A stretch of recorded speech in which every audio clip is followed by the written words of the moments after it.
जवळील यल्लामागुड येथे पौर्णिमेनिमित्त शनिवारी होणाऱ्या जात्रेसाठी शुक्रवारी सकाळपासूनच मोठ्या संख्येने भाविकांची गर्दी होत आहे।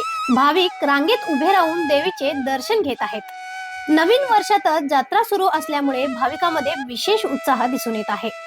जत्रेसाठी येणारे लाखो भाविकांना आवश्यक मूलभूत सुविधा उपलब्ध करून देण्यासाठी बेळगावी जिल्हा प्रशासन तसेच यल्लामा मंदिर विकास प्राधिकरणाने योग्य ते उपाययोजना केल्या आहेत।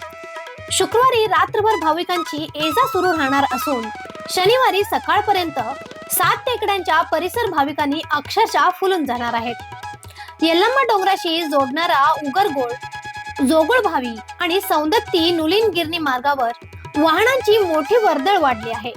देवीला नैवेद्य अर्पण करण्यासाठी भाविकांनी रस्त्याच्या कडेला चूल पेटवून विविध प्रकारचे खाद्यपदार्थ तयार केले आहेत। जत्रा दरम्यान सुरक्षेवर विशेष भर देण्यात आला असून संपूर्ण डोंगर परिसरात पोलीस कडेकोट बंदोबस्त तैनात आहेत। यासोबतच 400 गृहरक्षक दलाचे कर्मचारीही नियुक्त करण्यात आले आहेत। जत्रेतील प्रत्येक हालचालीवर लक्ष ठेवण्यासाठी 4 वॉच टॉवर उभारण्यात आले आहेत। अशा आणखीन अपडेटसाठी फॉलो करा व्हॉइस ऑफ पेनुग्रामला।